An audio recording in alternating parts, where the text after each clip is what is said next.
সেই সমাজে স্ত্রীর মঙ্গল কামনার জন্য স্বামীরা কি করবে বলতে পারবে? পারবে না। যে সমাজে স্বামী মারা গেলে স্ত্রীরা সাদা ধান করে কিনা স্বামী মারা যাওয়ার সিগনাল, সেই সমাজে স্ত্রী মারা গেলে স্বামীরা কি করে সিগনাল দেবে যে তার স্ত্রী মারা গেছে? বলতে পারবে? পারবে না। তার মানে আপনি বলতে চাইছেন সব দোষ পুরুষের? মেয়েরাও সমস্যাকে ক্ষতি করছে, মেয়েরাও সমস্যাকে ক্ষতি করছে।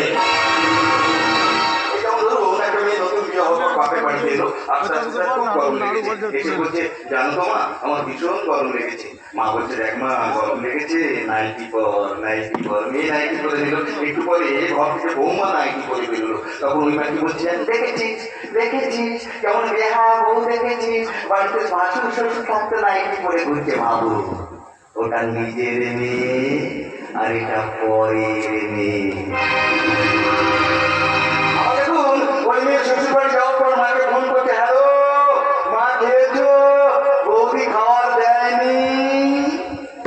আরে বাবা তুই তো তোর শাশুড়ির খাবারটা দিয়ে তো মায়ের খাবারটা তো নিতে পারতিস রে।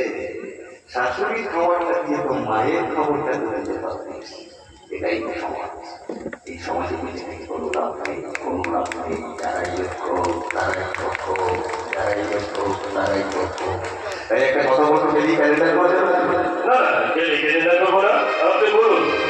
আর পৃথিবীর শুনেলে কালকে তুমি পাবে, আর পৃথিবীর শুনেলে কালকে তুমি পাবে, আর পৃথিবীর কাল পাবে। কেজি কখন কাল পিছনে মুখি রাখতে থাকে, আসলে সবাই সবার পেছনে সবার হাতে খায়। সবাই সবাই ধর্ম করুন, সবাই ধর্ম করুন, অধর্মকে ধর্ম করেন, শোনেন শোনেন আর শোনেন। দুলোক ধাঁধায় পড়ে হারিয়ে গেছে ঘটি। বলবো বলুন। আর মন্দিরা তো হারাম যারা অষ্টপদের ভারী, তরুণাকে বন্দি সবাই এখন পায়নি বাড়ি। আজকে তিনি কয়লা বন্দি, কালকে থাকেন শিক্ষা, আর কয়লা কালো শিক্ষা নিয়ে মানুষ করে দীক্ষা। আর মানুষ সারা ওটা ভোট দিতে যায় দেশের মানুষকে বলছে মন্ত্রীগুলো বলেন আরো দাম বেড়ে বাপকেও দেবে। ভয় পাবে না, একদম ভয় পাবে না। এই পৃথিবীতে ভালো মানুষ কিন্তু এখন আছে। তাই তো আমি আমার চরিত্রকে বেরিয়ে এসে বলবো